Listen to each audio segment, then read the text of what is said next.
Big Jake here for a food review.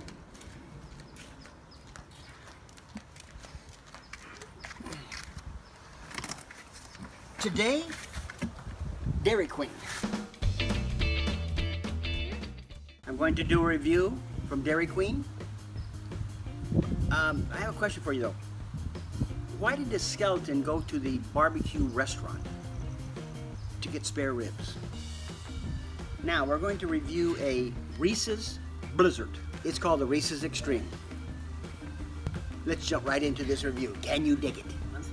It's chocolate and vanilla swirl ice cream together with Reese's Pieces stuffed in it. And as you can see, obviously it's thick and with all that stuff in it. And let's take a bite of it and see what it tastes like.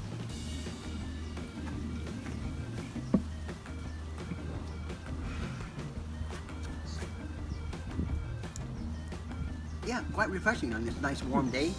And I do taste a lot of the little chunky Reese's Pieces stuff that's in there, which is quite good. And it's kind of melted and hard at the same time, which I like. I particularly like that aspect of it. But let's try another bite of this. And I did show you the texture of it. You know, it's got a texture because it's ice cream.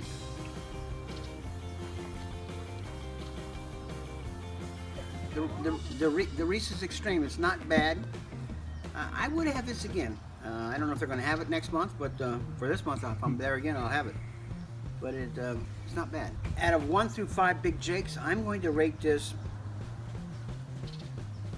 I would rate it a 3.5 Jakes.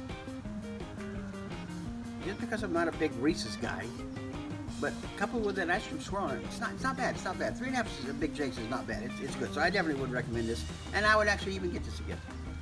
But until next time. For the next review, I'm going to say goodbye.